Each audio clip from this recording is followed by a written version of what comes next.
I am Reed, just a normal 27-year-old guy talking about building wealth and getting your life together in your 20s. Let S get real for a second. The biggest struggle most of you in your teens and 20s are facing right now isn't finding true love or the meaning of life. It is this existential dread about your career path. Everyone experiences it. Don't pretend you are special. You are scrolling through social media, seeing some 22-year-old entrepreneur buying a Lamborghini with crypto profits, or a 25-year-old tech bro with a perfect family and a house in the suburbs. And you are still working a part-time job, hopping between ideas, wondering if you ever actually make it. You feel this immense pressure to have it all figured out. Like you missed the memo on adulthood and everyone else has their life on a perfectly curated Pinterest board. Newsflash, most of them are faking it. Most people your age are just as lost. They read just better at pretending. They re-experimenting, failing, switching careers, or barely making ends meet. The comparison trap is a scam. It makes you think you are behind when you are exactly where most people are. Navigating the messy reality of figuring things out, this whole notion that you need to have your entire career mapped out by 18 or 22 or right after college is pure fantasy. Most people change jobs, switch industries,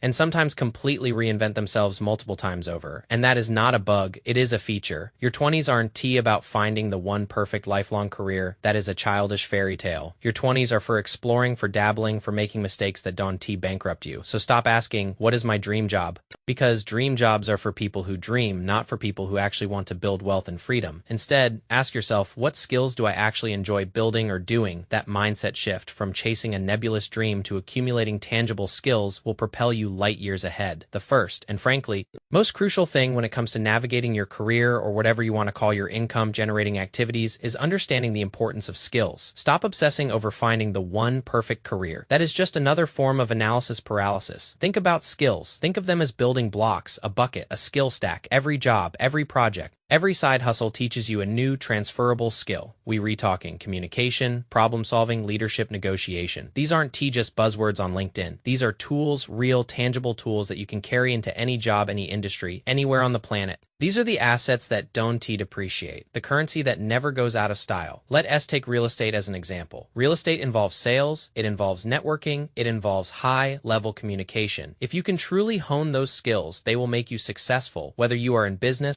a corporate role, or building your own empire. Don't chase the perfect job title. Chase the skills that give you leverage, no matter what you end up doing. And most of the time, these are the so-called soft skills: leadership, teamwork, public speaking. The ones often dismissed as fluffy, but which are absolutely critical for actual success. If you are completely lost, and you have no clue what path to take, my best advice is simple and utterly unglamorous. Stop worrying about the perfect title, stop chasing the illusion, just focus on building those high-value, transferable skills. Skills are the real currency in today.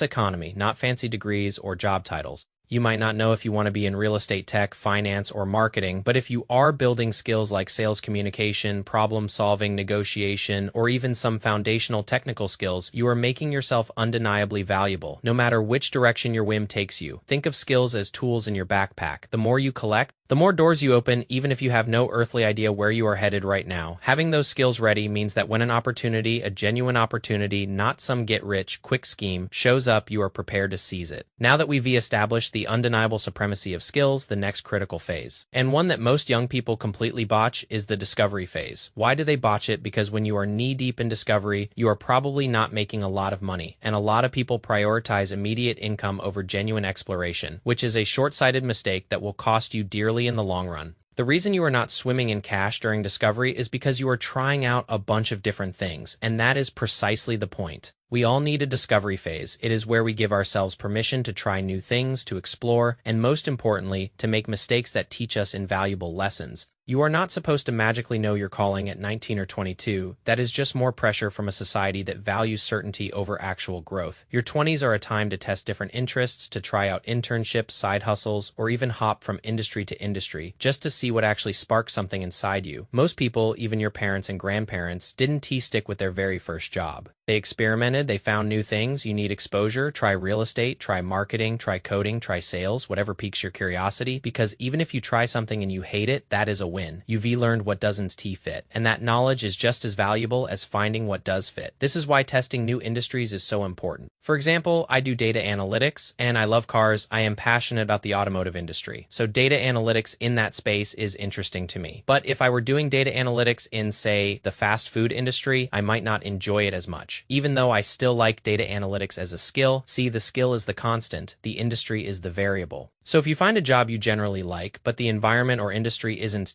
right, consider applying that same skill set in a different industry. Working for a company that aligns with something you genuinely care about, it can completely change your perspective on that job. Here is an actionable step, something you can do today to cut through the noise and gain some clarity. Run what I call a career sprint. It is simple. Pick one area you are genuinely curious about. Maybe it is marketing, real estate, data science, visual design, whatever is vaguely on your radar. Then commit to spending just 30 days diving into it. This could mean taking a short online course, getting a certificate, shadowing someone in the field, literally just buying them a coffee and asking about their journey, volunteering a few hours a week at a local agency, or even just doing a small project for yourself and posting it on LinkedIn. The key is focused, intentional exploration. At the end of those 30 days, ask yourself, did I enjoy this? Did I feel burnt out? Can I see myself doing this for a significant period, even if the answer is a resounding no? That is a massive win because now you've eliminated one possibility. You are one step closer to finding what actually fits. Think of these sprints as test drives. You wouldn't buy a car without driving it first. So why would you commit to a career without testing the waters? It is a low-cost, low-commitment way to explore new fields, new industries, new jobs on your own terms. In your free time, it is about gathering data points for your own life. Another practical step, especially for those of you who like to process thoughts visually or just need a clear head, is building a career journal. If you are feeling lost or unsure, start writing things down. This is why I am passionate about data analytics. I understand the power of visualization, of externalizing information to make it digestible. Create a career journal and track 3 simple things every day for at least 1 month. First, what gave me energy today? Did something at work, school, or even a hobby make you feel alive, engaged, or passionate about a topic? Journal it. Second, what drained me? Notice the tasks, the people, the environments around you that leave you exhausted. Did being glued to a screen all day drain your soul or make you lose interest? That is a crucial data point in figuring out what you don't want. Third, what sparked my curiosity? Was it a small thing, like watching a documentary about a particular industry, or hearing a friend talk about their job and wanting to know more? At the end of the month, review your notes. You'll start to see patterns. Maybe you light up when solving complex problems, or you discover you absolutely despise repetitive tasks. Those patterns are clues. They read breadcrumbs, pointing you towards paths worth exploring. And what is really cool is this journal also doubles as a portfolio of your thoughts. If you land an interview down the line, you'll have specific stories, real-life examples of what motivates you and where you thrive. Interviewers eat that stuff up, personal stories about genuine passion for the work. It is incredibly valuable. So,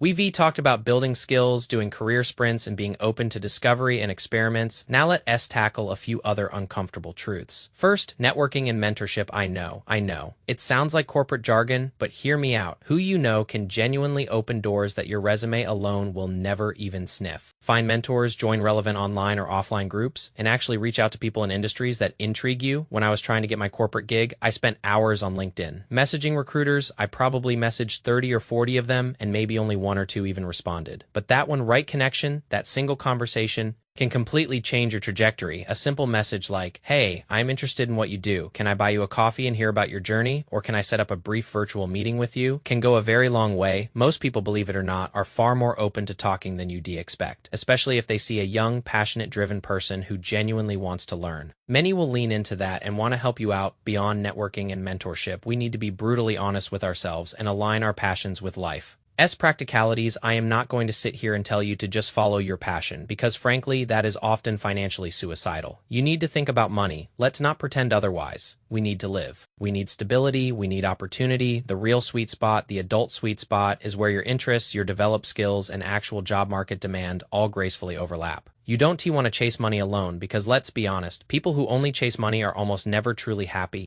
But you also don't want to blindly chase a passion that leaves you broke, frustrated, and unable to support yourself. We need to find that intelligent middle ground where we can not only enjoy the work, but also pay the bills, build a life, and grow our wealth long term. It is about sustainable happiness, not fleeting idealism. The next step, even if it feels daunting and subject to change, is to build a long-term vision, a plan. Having a vision for yourself is incredibly powerful. I've sat through countless interviews, and there is one question that always comes up: where do you see yourself in 5 years? And it is not just about job titles, it is about lifestyle. In 5 years, do you want ultimate freedom? The freedom to travel, to work from anywhere, to have minimal responsibilities? Or do you value long-term stability above all else? Less stress, less anxiety, a predictable path? Or do you want to work for yourself? To build your own schedule, dictate your own strategies? The specifics can change, and they will. but having a general direction, a point of reference, allows you to course, correct, to move forward with purpose instead of drifting aimlessly. And just because you have a long-term vision, don't get locked into it. You must always be open to pivoting. This is one of the most underrated aspects of career growth, the flexibility to pivot. A lot of people get stuck because they think,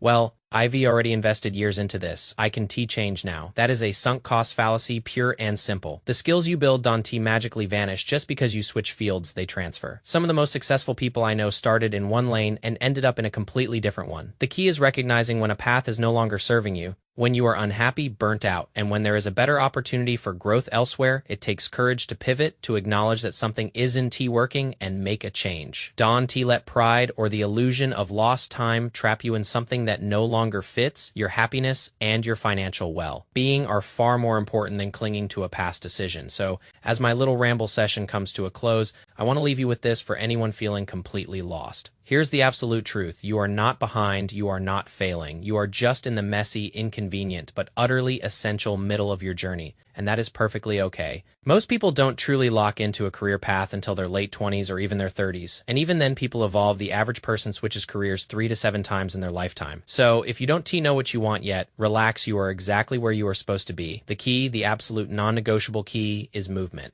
It is taking action, exploring, building skills, keeping those doors open. It is just like investing. Everyone talks about it. Everyone researches it, but so few actually take those first simple steps to start. You don't need to see the entire staircase. You just need to take the next step up. And if you do that consistently with discipline and an open mind, you will find something that genuinely suits you, something that aligns with your path, your goals, and your quest for freedom. So if you are in your teens or 20s, stop feeling pressured to have it all figured out. Focus on growing your skills, give yourself permission for a proper discovery phase, explore relentlessly, find mentors, do a career sprint, keep a career journal. Just remember, you are not behind. You are simply in the middle of your journey. And that is precisely where all the real growth, all the real learning, all the real wealth building happens. If you got any sliver of value from this brutally honest take, a thumbs up and a subscription would be appreciated. And I'll see you in the next one. Have a good day.